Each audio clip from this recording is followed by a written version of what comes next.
कौसल्या सुप्रजा रामपूर्वा सन्ध्या प्रवर्तते उत्तिष्ठ नरसार्दूला कर्तव्यं दैवमाह्निकम् उत्तिष्ठोत्तिष्ठ गोविन्द उत्तिष्ठ गरुडध्वज उत्तिष्ठ गमना कान्ता त्रैलोक्यं मङ्गलं कुरु कौसल्या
ಶ್ರೀಶೈಲ ಮಲ್ಲಿಕಾರ್ಜುನ ಈ ಜಗತ್ತಿನಲ್ಲಿ ಸಕಲ ಕೋಟಿ ಜೀವರಾಶಿಗಳನ್ನು ಕಾಪಾಡುವನು ನೀನಿದ್ದಾನೆ.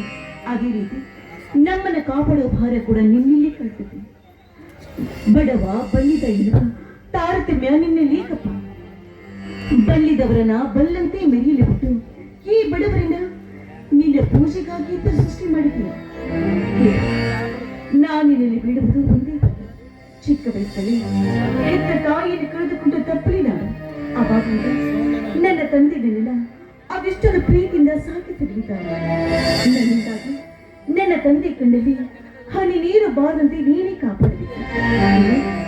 ಈ ಹಸ್ತಿನಾಪುರಕ್ಕೆ ಅವಳಿ ಹುಲಿಗಳಂತೆ ಬೆರೀತಾ ಇರುವಂತ ನನ್ನ ಜಗದೀಶ್ ಮಾವ, ನನ್ನ ಸನ್ನಿಶ್ ಮಾವ, ಇವರನ್ನು ಕೂಡ ಕಾಪಾಡುವ ಭಾರ ನಿನ್ನೆಲ್ಲ ಕೊಡಿದೆಯಪ್ಪ.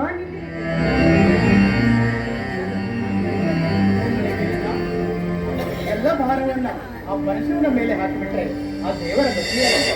ಪಾಪ ಈಗ ಬಂದ ಬನ್ನಿ ಪ್ರಸಾದ ಕೊಡ್ತೀನಿ.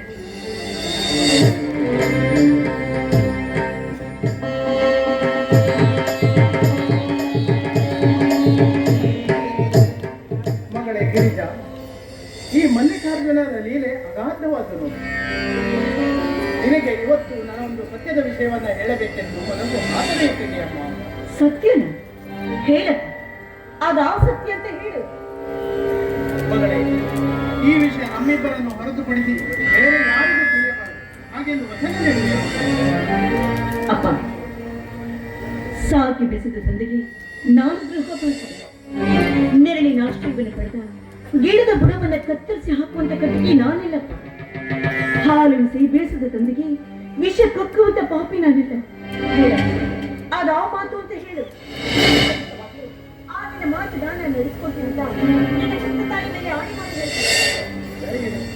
ಮಗಳೇ, ಇಂದಿಗೆ 25 ವರ್ಷಗಳ ಹಿಂದೆ ನಮ್ಮೂರ ಮಲ್ಲಿಕಾರ್ಜುನ ಗುಡಿ ಹತ್ತಿರ ನಮ್ಮೂರಿನ ಡ್ರೈವರ್ ಸತ್ಯ 2 ಅವಳಿ ಮಕ್ಕಳನ್ನ ಬಟ್ಟೆಯಲ್ಲಿ ಕಟ್ಟಿಕೊಂಡು ಬಂದು ನನ್ನ ಕೈಲು ಕೊಟ್ಟು ಸತ್ಯವನ್ನು ನಂತರ ಹೇಳುತ್ತೇನೆಂದು ಹೊರಟು ಹೋದ. 2 ದಿನ ಕಳೆದರೂ ಸತ್ಯ ಬರಲೇ ಇಲ್ಲ. ಸತ್ಯವು ತಿಳಿಯಲೇ ಇಲ್ಲ. ಆ ಮುದ್ದಾದ ಗಂಡು ಮಕ್ಕಳನ್ನು ನನ್ನ ಮಕ್ಕಳಂತೆ ಬೆಳೆದು ಹಾಕಿದಳು ನಿನ್ನ ತಾಯಿ. ಆಮೇಲೆ ನೀನು ಹುಟ್ಟಿದೆಯಮ್ಮ. ಅಪ್ಪ, ಹಾಗಾದ್ರೆ ಆ ಮಕ್ಕಳು ಯಾರಪ್ಪ?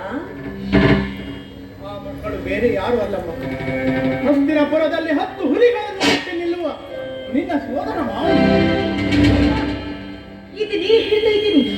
ಹಾಗಾದ್ರೆ ನನ್ನ ಜಗದೀಶ್ ಮಾವ, ಸಂಗಮೇಶ್ ಮಾವ. ಹೌದಮ್ಮ, ಜಗದೀಶ ಸಂಗಮೇಶರು ಸಣ್ಣವರಿದ್ದಾಗ ನೀವು ನನ್ನ ತಂಗಿಯ ಮಕ್ಕಳೆಂದು ಸುಳ್ಳು ಹೇಳಿ ಬೆಳೆಸಿಬಿಟ್ಟಿದ್ದೀರಿ. ಅಲ್ಲಿ ಇಲ್ಲಿ ಬಿದ್ದು ಬೆಳೆದು ದೊಡ್ಡವರಾದರು. ಹಸ್ತಿನಾಪುರದಲ್ಲಿ ತಮ್ಮದೇ ಆದ ಸ್ವಂತ ಆಸ್ತಿ ಮಾಡಿಕೊಂಡು ಚೆನ್ನಾಗಿದ್ದಾರೆ. ಅಪ್ಪ, ಹಾಗಾದ್ರೆ ಈ ವಿಷಯವನ್ನ ಮಾವಂದ್ರಿಗೆ ನೀನ್ ಯಾಕಪ್ಪ ಹೇಳಿಲ್ಲ? ಹೇಳಬಹುದಿತ್ತು ಮಗಳೇ. ಬೆಳೆಯುವ ಮಕ್ಕಳಿಗೆ ನೀವು ಅನಾಥರು ಅಂತ ಹೇಳಿಬಿಟ್ಟರೆ ಎಲ್ಲಿ ಎದೆ ಒಡೆದು ಸತ್ತು ಹೋಗಬಹುದು ಎಂದು ಹೇಳಲಿಲ್ಲ. ಆದರೆ ಈಗ ಬೆಳೆದು ನಿಂತ ಅಳಿಯಂದಿರ ಮೇಲೆ ನನಗೆ ಸ್ವಾರ್ಥದ ಆಸೆ ಮೂಡಲಿಕ್ಕೆ ಸ್ವಾರ್ಥದ ಆಸೆ ಮೂಡಲಿಕ್ಕೆ ಆಸಿಡ ಹೇಳಪ್ಪ, ಅದೆಂಥ ಆಸೆ ಅಂತ? ಆ ಜಗದೀಶನಿಗೆ ನಿನ್ನನ್ನು ಕೊಟ್ಟು ಆ ಪುಣ್ಯಾತ್ಮನ ಕೈಯಲ್ಲಿ ನಿನ್ನ ಕೊರಳಿಗೆ ಕರಿಮಣಿ ಸರ ಕಟ್ಟಿಸಿ ನನ್ನ ಜವಾಬ್ದಾರಿಯನ್ನ ಕಳೆದುಕೊಳ್ಳಬೇಕು. ಹಾಗಾದ್ರೆ ಬೀರಿನ ಮಗಳು ನಿನಗೆ ಇಷ್ಟು ಬೇಗ ಭಾರವಾಗ್ಬಿಟ್ಲ ಅಲ್ಲಪ್ಪ? ನನ್ನ ಮದುವೆ ಬಗ್ಗೆ ನೀನು ಯಾಕಪ್ಪ ಇಷ್ಟೊಂದು ಚಿಂತೆ ಮಾಡ್ತೀಯ?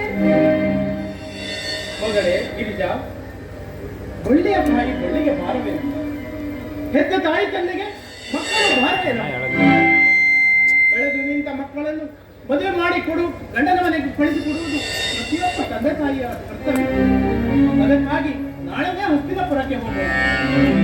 ಹೌದಾ? ಹೌದು. ಹಸ್ತಿನಾಪುರಕ್ಕೆ ಹೋಗೋಣ. ಸರಿಯಪ್ಪ, ಹಾಗಾದ್ರೆ ಮಾವಂದ್ರಿಗೆ ತಿನ್ನೋದಿಕ್ಕೆ ಅಂತ ಸಜ್ಜಿ ರೊಟ್ಟಿ, ಗುರು ಚಟ್ನಿ ಎಲ್ಲ ಮಾಡಿರ್ತೀನಿ, ಆಯ್ತಾ?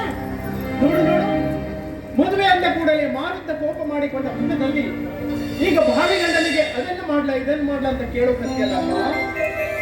ಈ ನಿನ್ನ ಗಂಡನ ಸುದ್ದಿ ಒಳಗ ಈ ಹಣದಪ್ಪಗೆ ಅಯ್ಯಪ್ಪ, ಯಾಕಪ್ಪ ಹೀಗ್ ಮಾತಾಡ್ತೀಯ?